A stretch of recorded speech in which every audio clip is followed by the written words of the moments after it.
Hello students, beta. Now in this video we are going to start our next chapter. Next chapter is chapter 3rd. Unit 7 चल रहा है अपना, है ना। आप अपने यूनिट 7 के 2 चैप्टर्स कंप्लीट कर चुके हैं। Now we are going to start chapter 3rd। Chapter 3rd थोड़े नोट्स के अकॉर्डिंग चेक कर लियो बेटा। आई थिंक नोट्स के according it is chapter 4th। इस आप डिस्कस करना हाइड्रोडायनमिक्स।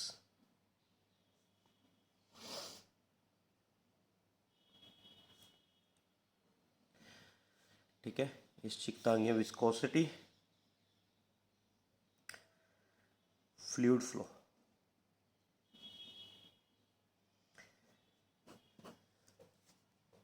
Okay, so what is hydrodynamics. ਜਿਹੜਾ चैप्टर 2nd ਸੀਗਾ दैट इज हाइड्रोस्टैटिक्स,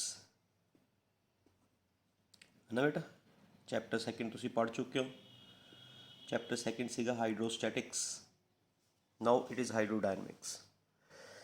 हाइड्रोडायनामिक्स बेटा ਆਪਾਂ,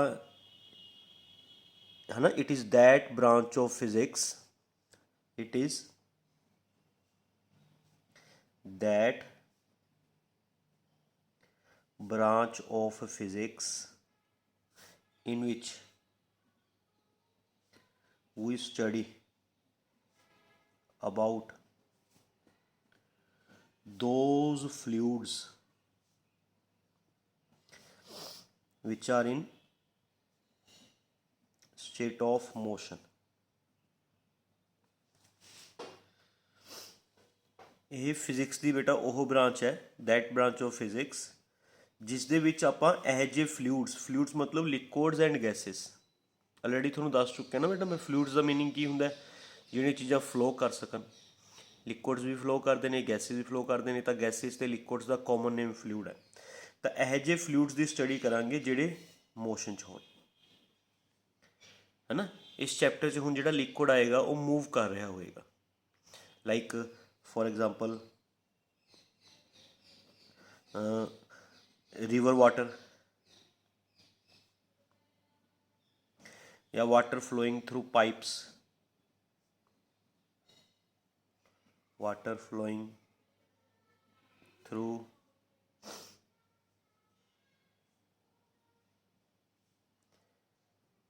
पाइप्स। ठीक है, पाइप्स चो जो वाटर फ्लो करेगा, जो वाटर पाइप चो फ्लो करेगा वो मोशन च होएगा, है ना। रिवर वाटर भी किस होंगे, मोशन च होंगे। तो यह जे लिक्विड्स की स्टडी करना, यह जे लिक्विड्स के फिनोमिनास पढ़ना, है ना, जोड़ा, है ना, जिस च मतलब लिक्विड्स मोशन च होन।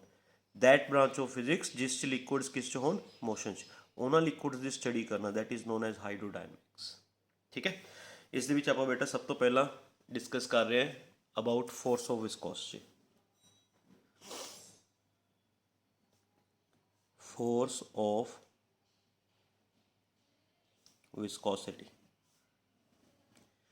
ध्यान नाल समझियो क्योंकि काफ़ी इंपोर्टेंट टर्म है, अपने आलमोस्ट सारे चैप्टर च यूज़ होएगी। कोहेसिव एंड एडहेसिव फोर्सिस तो थोड़ा पता ही होंगे बेटा।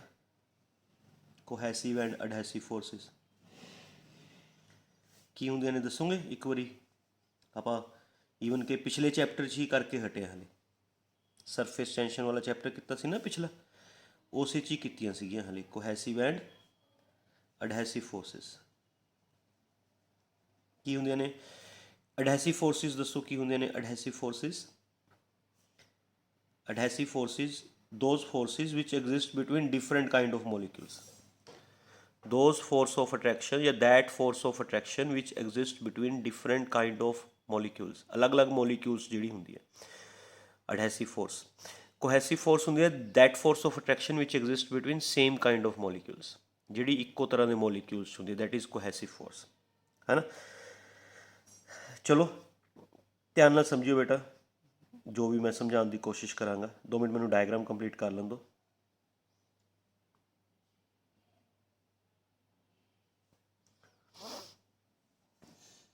Wait a minute.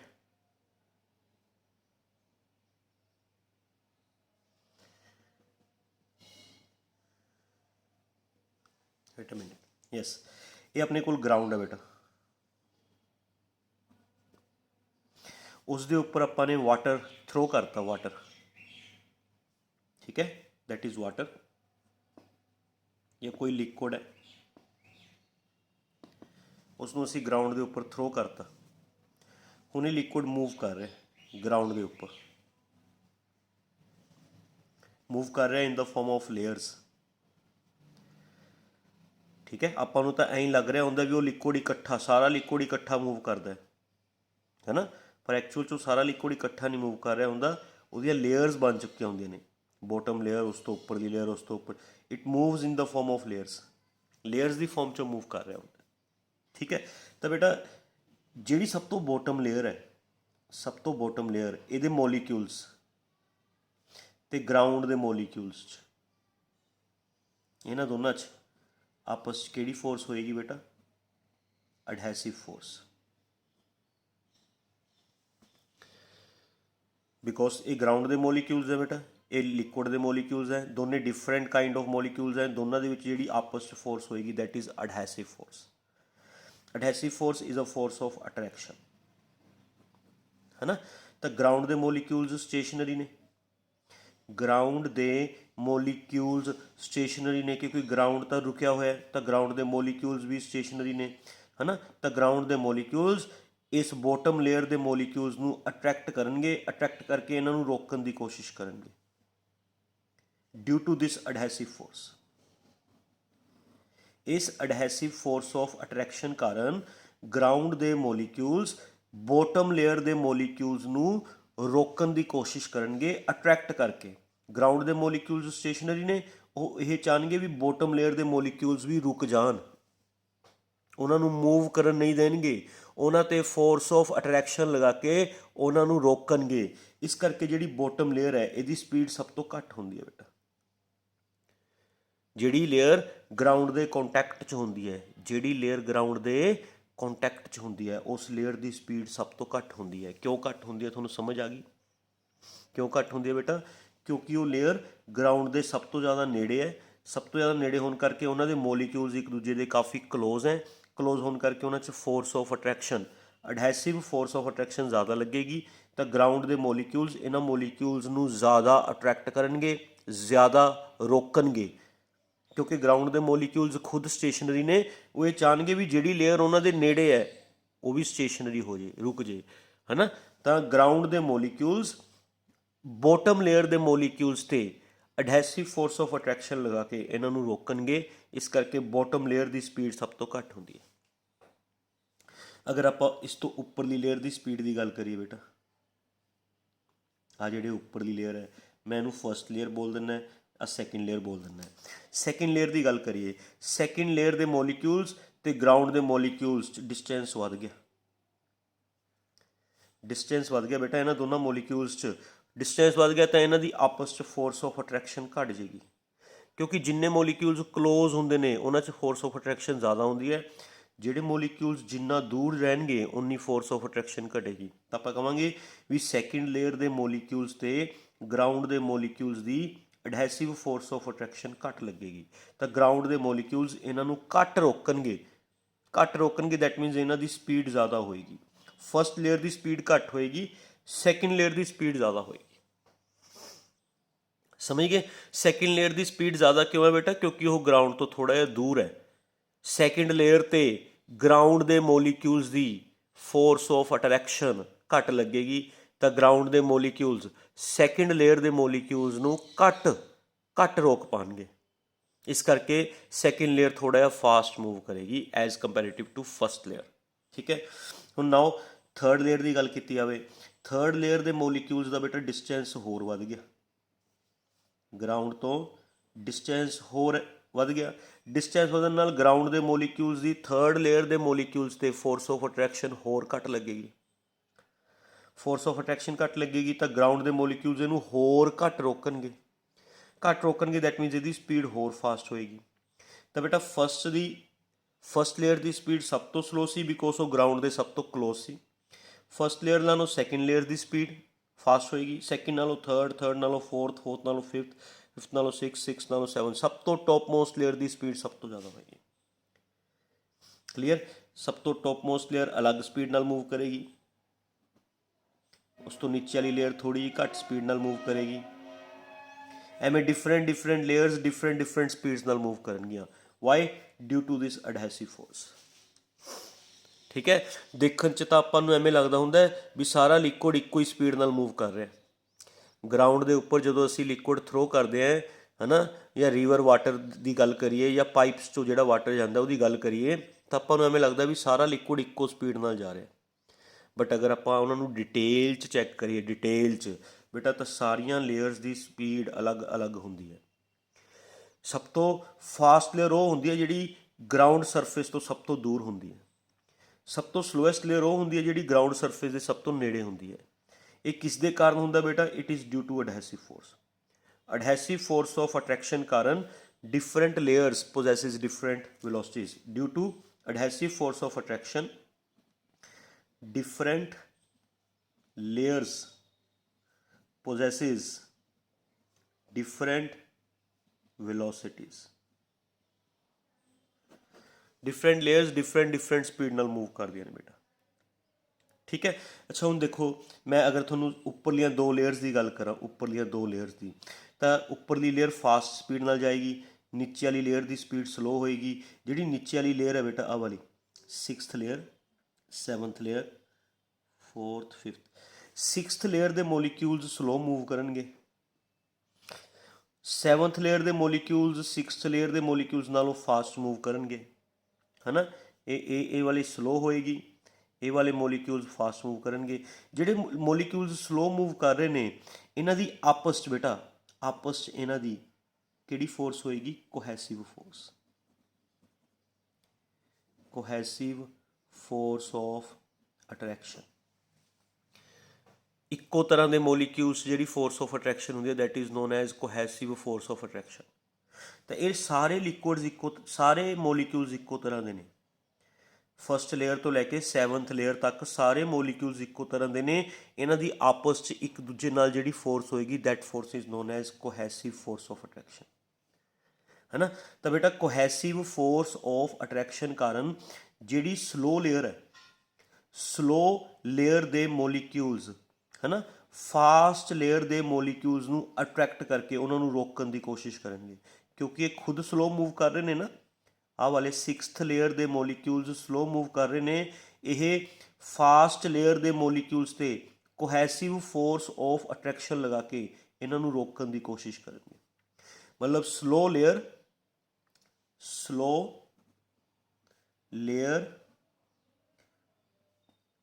tries to retard the faster layer due to cohesive force.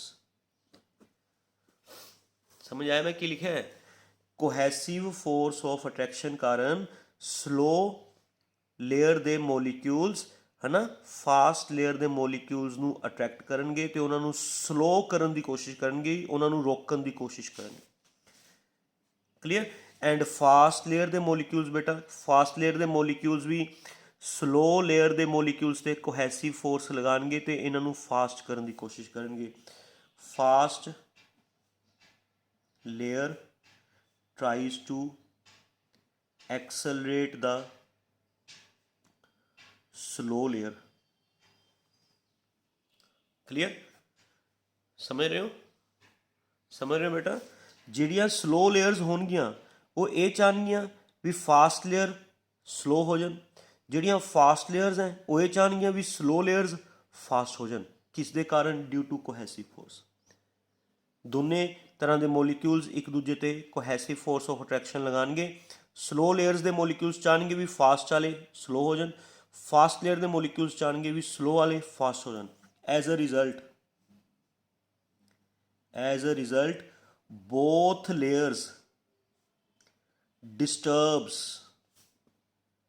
the motion of each other। ਦੋਨੇ ਲੇਅਰਸ ਇੱਕ ਦੂਜੇ ਦੇ ਮੋਸ਼ਨ ਨੂੰ ਡਿਸਟਰਬ ਕਰਨਗੀਆਂ, ਹੈ ਨਾ। ਸਲੋ ਲੇਅਰ ਚਾਹ ਰਹੀ ਹੈ ਵੀ ਫਾਸਟ ਲੇਅਰ ਸਲੋ ਹੋ ਜਾਏ, ਫਾਸਟ ਲੇਅਰ ਇਹ ਚਾਹੁੰਦੀ ਹੈ ਵੀ ਸਲੋ ਵਾਲੀ ਲੇਅਰ ਕੀ ਹੋ ਜਾਏ? ਫਾਸਟ। ਤਾਂ ਦੋਨੇ ਲੇਅਰਸ ਇੱਕ ਦੂਜੇ ਦੇ ਮੋਸ਼ਨ ਨੂੰ ਕੀ ਕਰਨਗੇ, ਡਿਸਟਰਬ। ਦੋਨਾਂ ਲੇਅਰਸ ਦੇ ਬਿਟਵੀਨ ਬੈਕਵਰਡ ਡਾਇਰੈਕਸ਼ਨ 'ਚ ਟੈਂਜੈਂਟ ਦੇ ਅਲੋਂਗ ਇੱਕ ਫੋਰਸ ਡਿਵੈਲਪ ਹੋ ਜਾਏਗੀ ਜਿਹੜੀ ਦੋਨਾਂ ਦੇ ਮੋਸ਼ਨ ਨੂੰ ਅਪੋਜ਼ ਕਰੇਗੀ। Then there develops a backward tangential force in between two layers which opposes the motion of both layers, ਜਿਹੜੀ ਦੋਨਾਂ ਦੇ ਮੋਸ਼ਨ ਨੂੰ ਅਪੋਜ਼ ਕਰੇਗੀ। that force is known as force of viscosity या simple viscosity। उस force ਨੂੰ ਬੋਲਾਂਗੇ force of viscosity। मैं ਤੁਹਾਨੂੰ डायग्राम 'ਚ ਦਿਖਾਣਾ बेटा। स्लो लेयर ਇਹ 'ਚ ਆਏਗੀ ਵੀ है ना, फास्ट लेयर ਦੇ ਮੋਲੀਕਿਊਲ ਸਲੋ ਹੋ ਜਾਣ। ਫਾਸਟ ਲੇਅਰ ਇਹ 'ਚ ਆਏਗੀ ਵੀ ਸਲੋ ਲੇਅਰ ਦੇ ਮੋਲੀਕਿਊਲਸ ਫਾਸਟ ਹੋ ਜਾਣ। ਦੋਨੇ ਲੇਅਰਸ ਇੱਕ ਦੂਜੇ ਦੇ ਮੋਸ਼ਨ ਨੂੰ ਡਿਸਟਰਬ ਕਰਨਗੀਆਂ ਤਾਂ ਦੋਨਾਂ ਲੇਅਰਸ ਦੇ ਵਿਚਾਲੇ ਬੈਕਵਰਡ ਡਾਇਰੈਕਸ਼ਨ 'ਚ ਟੈਂਜੈਂਟ ਦੇ ਅਲੋਂਗ ਇੱਕ ਫੋਰਸ ਡਿਵੈਲਪ ਹੋ ਜਾਏਗੀ। ਇਹ ਫੋਰਸ ਦੋਨਾਂ ਲੇਅਰ ਦੇ ਮੋਸ਼ਨ ਨੂੰ ਅਪੋਜ਼ ਕਰੇਗੀ, ਦੋਨਾਂ ਲੇਅਰਸ ਦੇ। that force is known as force of viscosity। And ਇਹ ਫੋਰਸ ਬੇਟਾ ਕੱਲੀ ਟੌਪ ਮੋਸਟ ਲੇਅਰ 'ਚ ਹੀ ਨਹੀਂ, ਹਰ ਦੋ ਲੇਅਰਸ 'ਚ ਡਿਵੈਲਪ ਹੋਏਗੀ। ਬੈਕਵਰਡ ਡਾਇਰੈਕਸ਼ਨ 'ਚ ਡਿਵੈਲਪ ਹੋਏਗੀ, ਮੋਸ਼ਨ ਤੋਂ ਆਪੋਜ਼ਿਟ ਡਿਵੈਲਪ ਹੋਏਗੀ। ਜਿਹੜੀਆਂ ਦੋ ਲੇਅਰਸ ਡਿਫਰੈਂਟ ਸਪੀਡ ਨਾਲ ਮੂਵ ਕਰਦੀਆਂ ਨੇ ਹੈ ਨਾ, ਹਰ ਉਹ ਦੋ ਲੇਅਰਸ ਦੇ ਵਿੱਚ ਫੋਰਸ ਆਫ ਵਿਸਕੋਸਿਟੀ ਡਿਵੈਲਪ ਹੋਏਗੀ, ਹਰ ਦੋ ਲੇਅਰਸ 'ਚ। ਇਹੀ ਫੋਰਸ ਆਫ ਵਿਸਕੋਸਿਟੀ ਦੇ ਕਾਰਨ ਜਿਹੜਾ ਲਿਕੁਇਡ ਹੈ ਥੋੜ੍ਹੀ ਦੇਰ ਮੂਵ ਕਰਦਾ, ਉਸ ਤੋਂ ਬਾਅਦ ਰੁਕ ਜਾਂਦਾ। ਆਪਾਂ ਜਦੋਂ ਗਰਾਊਂਡ ਦੇ ਉੱਪਰ ਬੇਟਾ ਇੱਕ ਪਾਣੀ ਦੀ ਬਕਟ ਭਰ ਕੇ ਥਰੋ ਕਰਦੇ ਹੈ ਤਾਂ ਪਾਣੀ ਕੁਛ ਦੇਰ ਤੱਕ ਤਾਂ ਅੱਗੇ ਜਾਂਦਾ ਹੈ, ਉਹ ਪਾਣੀ ਕੁਛ ਦੇਰ ਤੱਕ ਤਾਂ ਅੱਗੇ ਜਾਂਦਾ ਹੈ ਨਾ ਬੇਟਾ, ਕੁਛ ਦੇਰ ਤੱਕ ਅੱਗੇ ਜਾਂਦਾ, ਦੈਨ ਫਾਈਨਲੀ ਸਟਾਪ, ਰੁਕ ਜਾਂਦਾ ਉਹ ਵਾਟਰ। ਉਹਨੂੰ ਫਲੋ ਹੋਣ ਤੋਂ ਕੌਣ ਰੋਕਦੀ ਹੈ ਬੇਟਾ, ਇਹ ਫੋਰਸ ਆਫ ਵਿਸਕੋਸਿਟੀ ਰੋਕਦੀ ਹੈ। ਠੀਕ ਹੈ, ਕਿਉਂ ਰੋਕਦੀ ਹੈ ਮੈਂ ਤੁਹਾਨੂੰ ਸਾਰਾ ਕੰਸੈਪਟ ਡਿਟੇਲ 'ਚ ਸਮਝਾ ਚੁੱਕਿਆ ਵੀ ਜਦੋਂ ਤੁਸੀਂ ਵਾਟਰ ਨੂੰ ਥਰੋ ਕਰੋਗੇ ਤਾਂ ਵਾਟਰ ਲੇਅਰਸ 'ਚ ਮੂਵ ਕਰੇਗਾ। ਲੇਅਰਸ 'ਚ ਅਡਹੈਸਿਵ ਫੋਰਸ ਕਾਰਨ ਉਹਦੀਆਂ ਡਿਫਰੈਂਟ ਲੇਅਰਸ ਦੀ ਡਿਫਰੈਂਟ ਵੈਲੋਸਿਟੀ ਬਣ ਜਾਏਗੀ। Due to adhesive force of attraction different layer possesses different velocities ਹੈ ਨਾ। ਤਾਂ ਉਹਨਾਂ 'ਚੋਂ ਜਿਹੜੀਆਂ ਸਲੋ ਲੇਅਰਸ ਹੋਣਗੀਆਂ ਉਹ ਚਾਹਣਗੀਆਂ ਵੀ ਫਾਸਟ ਵਾਲੀਆਂ ਸਲੋ ਲੇਅਰਸ, ਇਹ ਚਾਹਣਗੀਆਂ ਵੀ ਫਾਸਟ ਵਾਲੀਆਂ ਸਲੋ ਹੋ ਜਾਣ, ਰਿਟਾਰਡ ਕਰਨਗੀਆਂ ਹੈ ਨਾ। ਫਾਸਟ ਲੇਅਰਸ ਇਹ ਚਾਹਣਗੀਆਂ ਵੀ ਸਲੋ ਵਾਲੀਆਂ ਫਾਸਟ ਹੋ ਜਾਣ, ਉਹਨਾਂ ਨੂੰ ਐਕਸਲੇਟ ਕਰਨਗੀਆਂ। As a result slow layers fast layers ਦੇ ਮੋਸ਼ਨ ਨੂੰ ਅਪੋਜ਼ ਕਰ ਰਹੀਆਂ ਨੇ, ਫਾਸਟ ਲੇਅਰ ਸਲੋ ਲੇਅਰ ਦੇ ਮੋਸ਼ਨ ਨੂੰ ਅਪੋਜ਼ ਕਰ ਰਹੀਆਂ ਨੇ।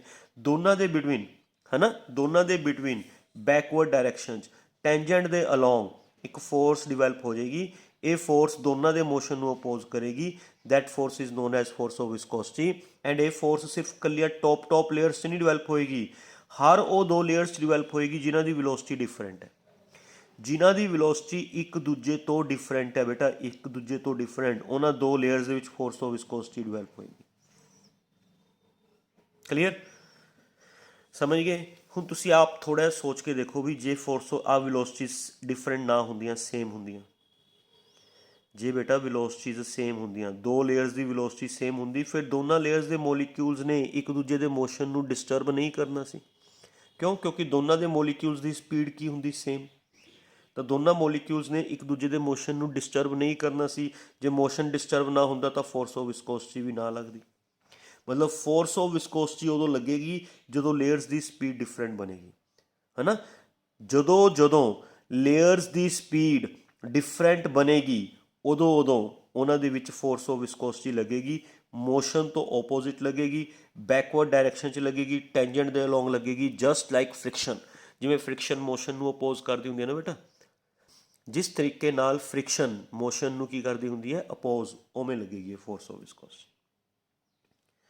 ਠੀਕ ਹੈ, ਤਾਂ ਫੋਰਸ ਆਫ ਵਿਸਕੋਸਿਟੀ ਲੱਗਣ ਦਾ ਕਾਰਨ ਬੇਟਾ ਇਹ ਅਡਹੈਸਿਵ ਐਂਡ ਕੋਹੈਸਿਵ ਫੋਰਸਿਸ ਹੈ। ਅਡਹੈਸਿਵ ਫੋਰਸ ਦਾ ਰੋਲ ਕੀ ਹੈ?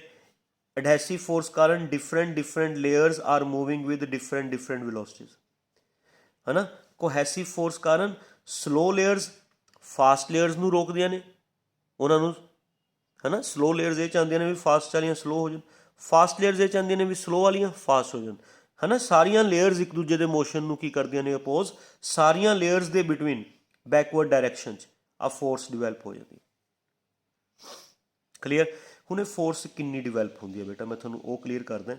ਇਸ ਫੋਰਸ ਦਾ ਫਾਰਮੂਲਾ ਬਣਾਉਂਦੇ ਹਾਂ ਵੀ ਦੋ ਲੇਅਰਸ ਦੇ ਬਿਟਵੀਨ ਫੋਰਸ ਕਿੰਨੀ ਡਿਵੈਲਪ ਹੋਏਗੀ। ਮੈਂ ਆਹੀ ਵਾਲੀਆਂ ਦੋ ਲੇਅਰਸ ਲੈ ਲਈਆਂ ਬੇਟਾ, ਟੋਪ ਮੋਸਟ ਲੇਅਰਸ, ਹੈ ਨਾ। ਆ ਨੀਚੇ ਵਾਲੀ ਬੋਟਮ ਲੇਅਰ, ਆ ਵਾਲੀ ਲੇਅਰ ਹੈ V1 ਵਾਲੀ, ਇਸ ਦੀ ਸਪੀਡ V1, ਇਸ ਦੀ ਸਪੀਡ V2। ਦੋਨੇ ਲੇਅਰਸ ਦਾ ਇੱਕ ਦੂਜੇ ਨਾਲ ਏਰੀਆ ਆਫ ਕੰਟੈਕਟ A, ਦੋਨਾਂ ਲੇਅਰਸ ਦੇ ਵਿੱਚ ਡਿਸਟੈਂਸ dx। ਤਾਂ ਬੇਟਾ A ਹੋ ਗਿਆ, what is A, area of contact between the two layers. Wait a minute. Yes, A is area of contact in between the two layers. dx is distance between the two layers, distance between two layers, है ना। And dv is relative velocity between two layers। And beta relative velocity when two bodies are moving in same direction, when two bodies are moving in same direction, ਫਿਰ ਅਸੀਂ ਉਹਨਾਂ ਦੀ relative velocity minus ਕਰਕੇ ਕੱਢਦੇ ਹੁੰਦੇ। relative velocity ਤੁਸੀਂ vector ਵਾਲੇ chapter 'ਚ ਪੜ੍ਹੀ ਹੋਈ ਹੈ ਬੇਟਾ, ਯੂਨਿਟ ਸੈਕਿੰਡ 'ਚ, ਹੈ ਨਾ। when two bodies are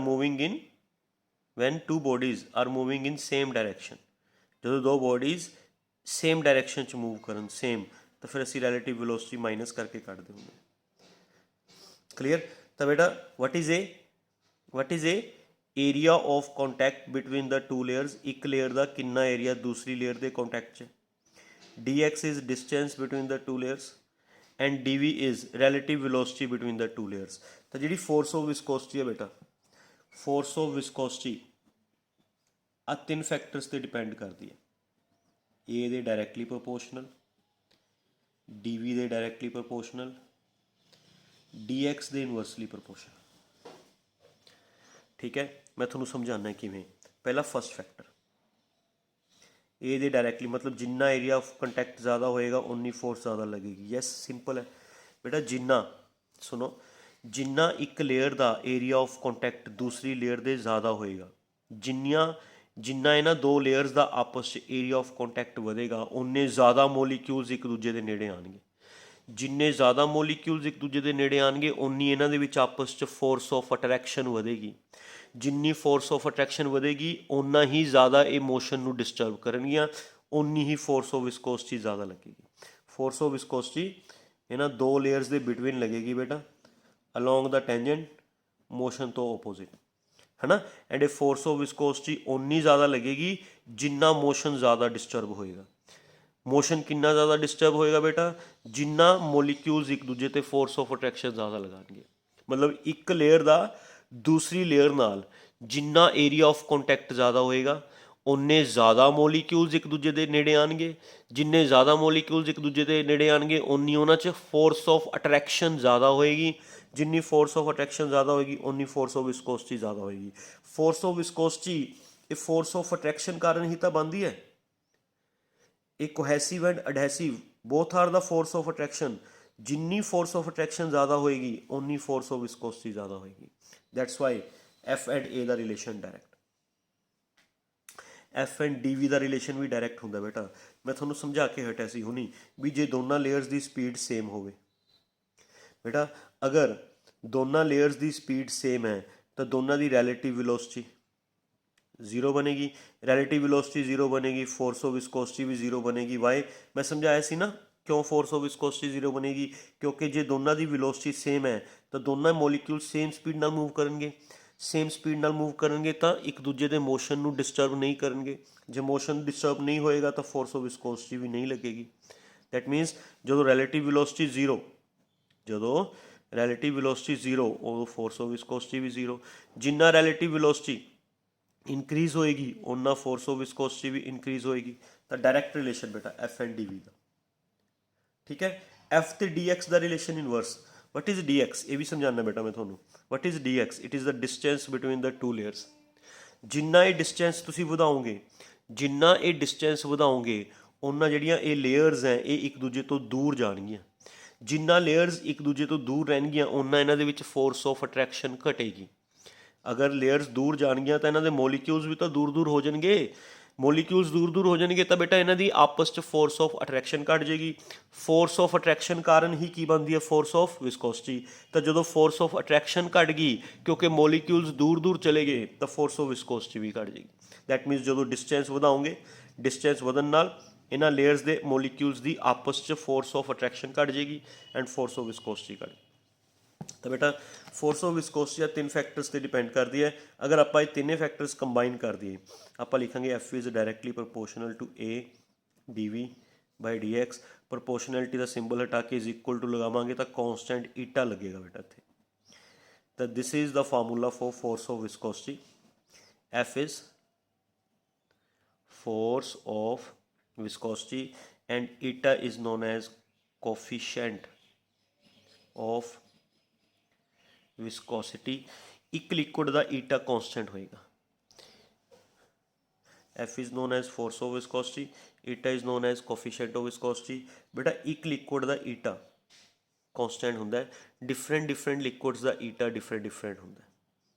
clear? ਜਿਵੇਂ ਵਾਟਰ ਹੈ, ਚਾਹੇ ਵਾਟਰ ਤੁਸੀਂ ਕੰਟੇਨਰ 'ਚ ਲੈ ਲਓ, ਚਾਹੇ ਵਾਟਰ ਟੈਸਟ ਟਿਊਬ 'ਚ ਲੈ ਲਓ, ਚਾਹੇ ਵਾਟਰ ਬੋਟਲ 'ਚ ਲੈ ਲਓ, ਚਾਹੇ ਵਾਟਰ ਹੈ ਨਾ ਬਕੇਟ 'ਚ ਲੈ ਲਓ, ਹੈ ਨਾ, ਚਾਹੇ ਸਵਿਮਿੰਗ ਪੂਲ 'ਚ ਵਾਟਰ ਲੈ ਲਓ, ਜਿੱਥੇ ਮਰਜ਼ੀ ਲੈ ਲਓ ਵਾਟਰ, ਹੈ ਨਾ, ਵਾਟਰ ਦੀ ਈਟਾ ਸੇਮ ਰਹੇਗਾ।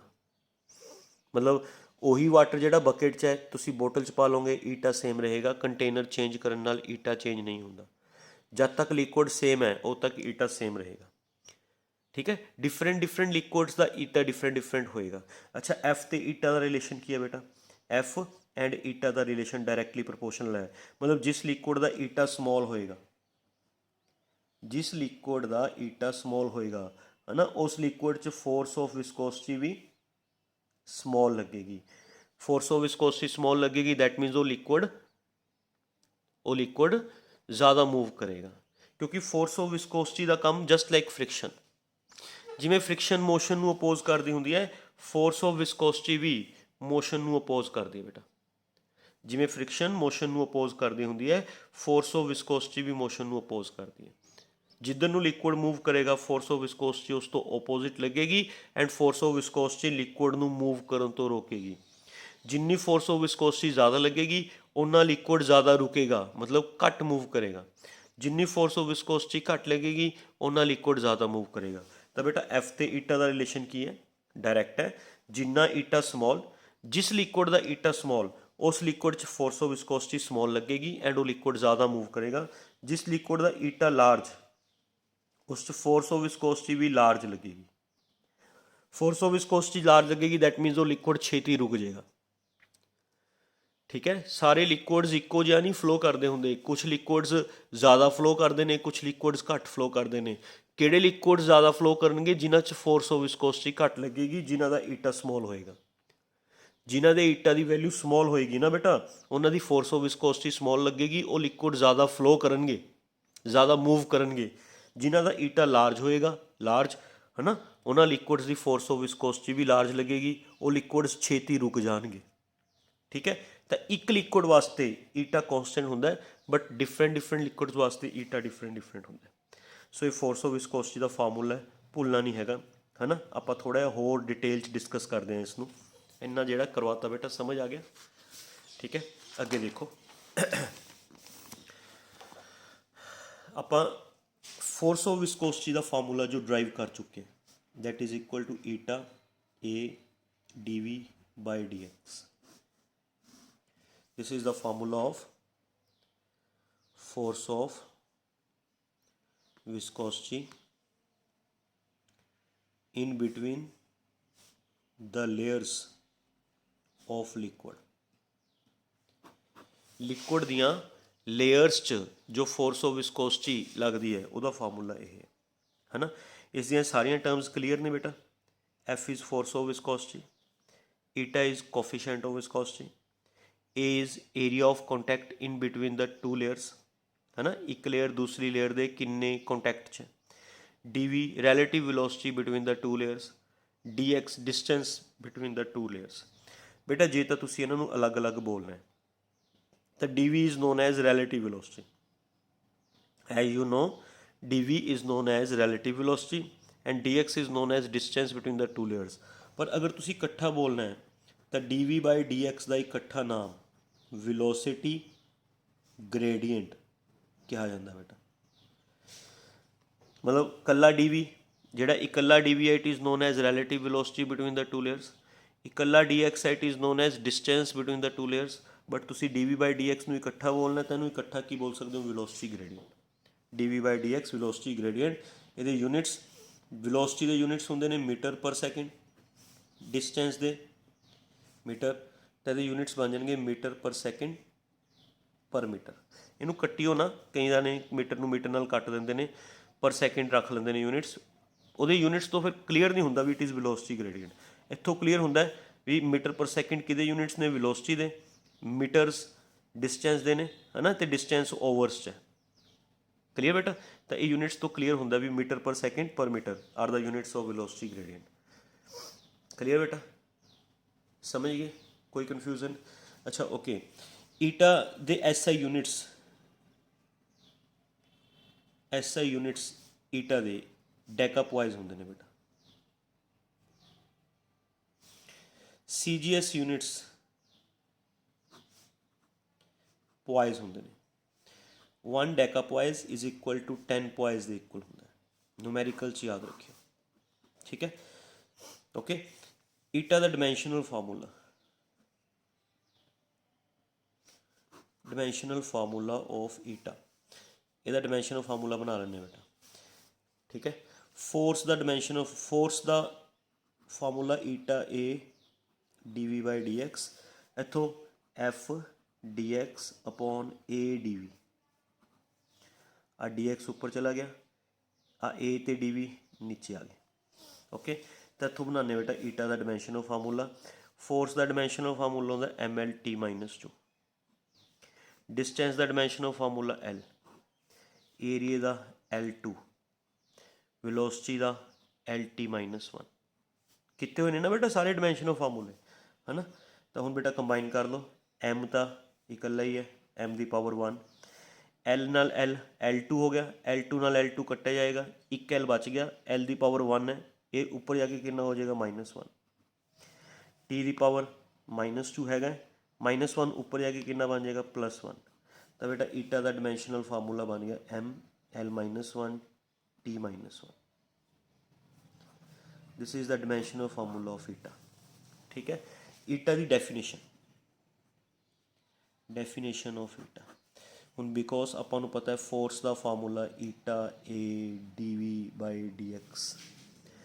ਅਗਰ ਆਪਾਂ A1 ਲੈ ਲਈਏ, dv by dx ਵੀ 1 ਲੈ ਲਈਏ, then f is equal to eta ਆ ਜਾਏਗਾ।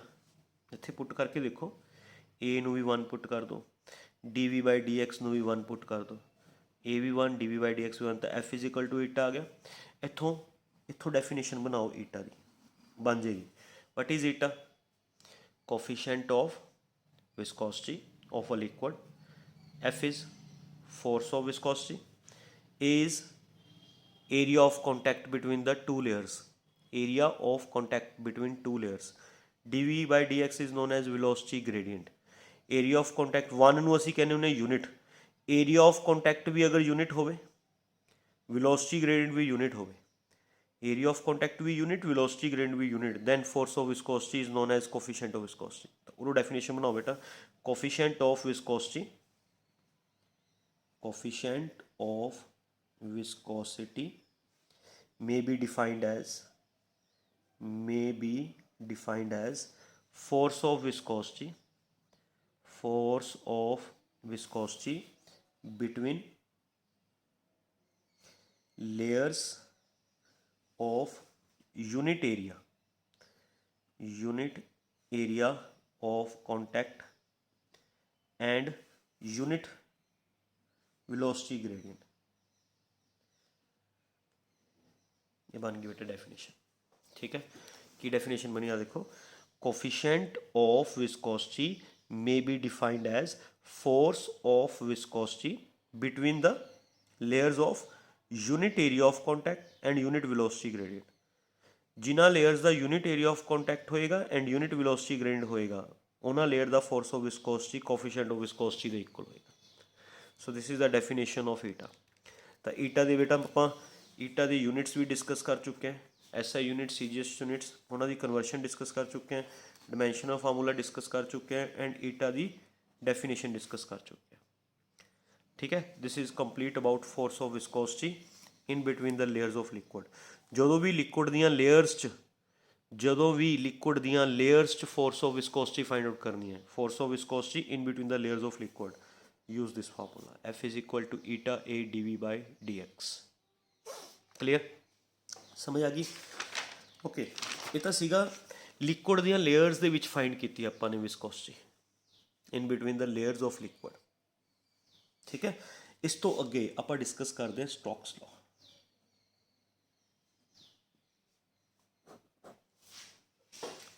ਠੀਕ ਹੈ, ਇਸ ਲਾਅ ਦੇ ਅਕੋਰਡਿੰਗ ਜਦੋਂ ਵੀ ਕੋਈ ਬੋਡੀ ਲਿਕੁਇਡ 'ਚ ਮੂਵ ਕਰੇਗੀ, van ever any body moves inside liquid, then liquid exerts backward force on the body. Liquid उस बॉडी पे बैकवर्ड फोर्स लगाएगा, है ना, बैकवर्ड फोर्स लगाएगा which is equal to 6 pi eta RV. This is also known as force of viscosity. That law is known as Stokes law. Stokes is the name of the scientist, है ना, जिसने law invent किया सीगा. उस दे according, है ना, किसी भी लिक्विड 'ਚ ਜਦੋਂ ਕੋਈ ਬੋਡੀ ਮੂਵ ਕਰਦੀ ਹੈ ਤਾਂ ਲਿਕੁਇਡ ਬੋਡੀ ਨੂੰ ਮੂਵ ਕਰਨ ਤੋਂ ਰੋਕੇਗਾ, ਉਸ 'ਤੇ ਬੈਕਵਰਡ ਫੋਰਸ ਲਗਾਏਗਾ. ਉਸ ਫੋਰਸ ਨੂੰ ਅਸੀਂ ਫੋਰਸ ਆਫ ਵਿਸਕੋਸਿਟੀ ਕਹਿੰਦੇ ਹਾਂ, ਹੈ ਨਾ. ਕਿੰਨੀ ਲਗਾਏਗਾ? 6 ਪਾਈ ਈਟਾ RV. ਇਹ ਅਸੀਂ ਫਾਈਂਡ ਵੀ ਕਰ ਲੈਂਦੇ ਹਾਂ. ਚਲੋ ਫਾਈਂਡ ਕਰਦੇ ਹਾਂ ਬੇਟਾ. ਠੀਕ ਹੈ, ਇਹ ਲਾਅ ਨੂੰ ਪ੍ਰੂਵ ਕਰਦੇ ਹਾਂ, ਮਤਲਬ ਬਹੁਤ ਈਜ਼ੀਲੀ ਪ੍ਰੂਵ ਹੋ ਜਾਏਗਾ. ਆਪਾਂ ਇੱਕ ਕੰਟੇਨਰ ਯੂਜ਼ ਕੀਤਾ,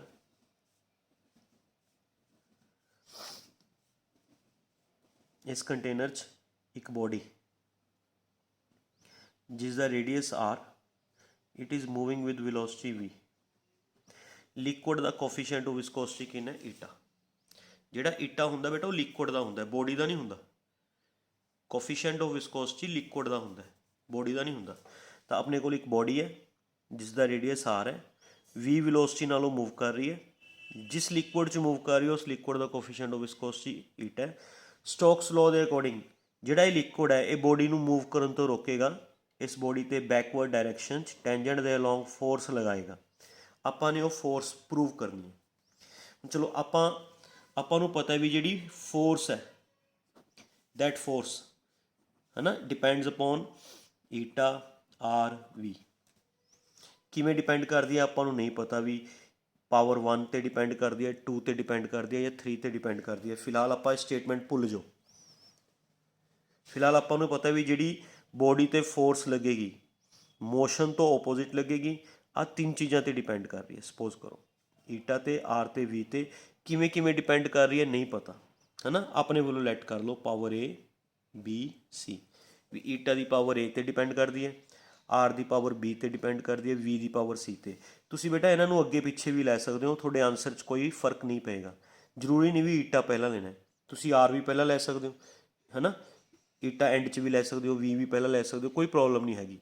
ਇਹਨਾਂ ਨੂੰ ਅੱਗੇ ਪਿੱਛੇ ਕਰਨ ਨਾਲ ਆਪਣੇ ਆਨਸਰ 'ਚ ਕੋਈ ਫਰਕ ਪੈਣ ਵਾਲਾ ਨਹੀਂ ਹੈ.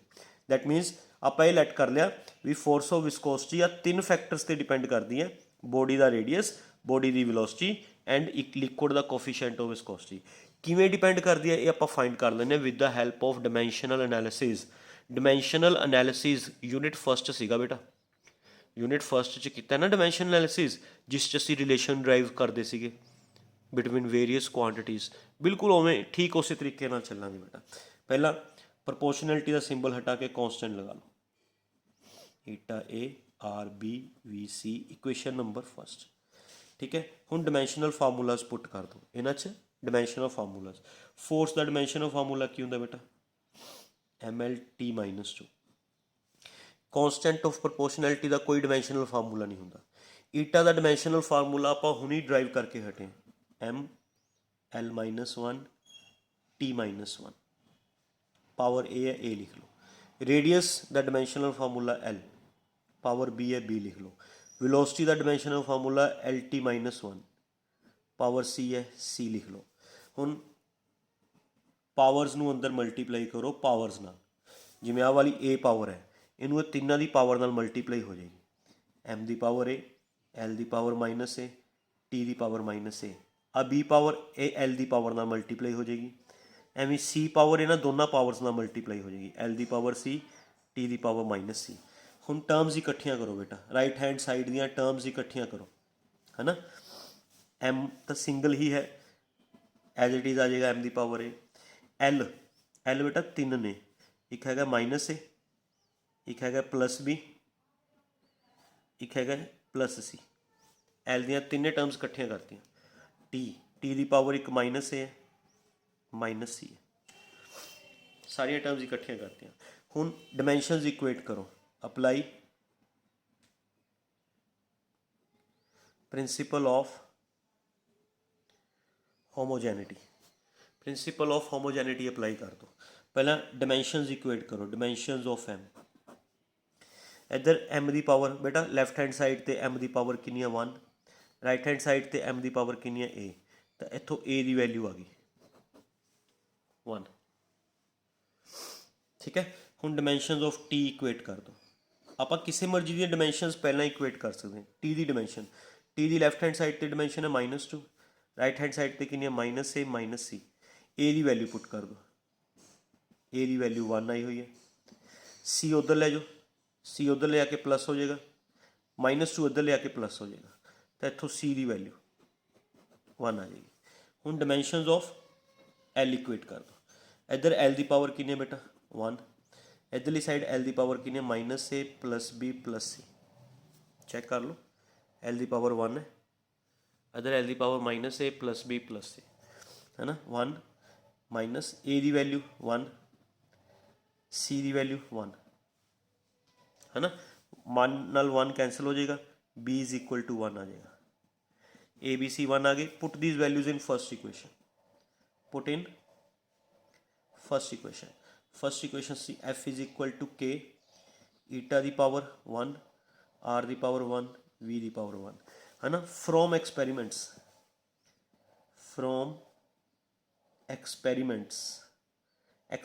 ਦੀ ਹੈਲਪ ਲੈ ਕੇ ਬੇਟਾ ਕੌਂਸਟੈਂਟ ਫਾਈਂਡ ਆਊਟ ਕੀਤਾ ਗਿਆ। ਇਹ ਕੌਂਸਟੈਂਟ ਐਕਸਪੈਰੀਮੈਂਟਸ ਤੋਂ ਫਾਈਂਡ ਆਊਟ ਹੋਇਆ, ਕਿੰਨਾ ਹੋਇਆ 6 ਪਾਈ।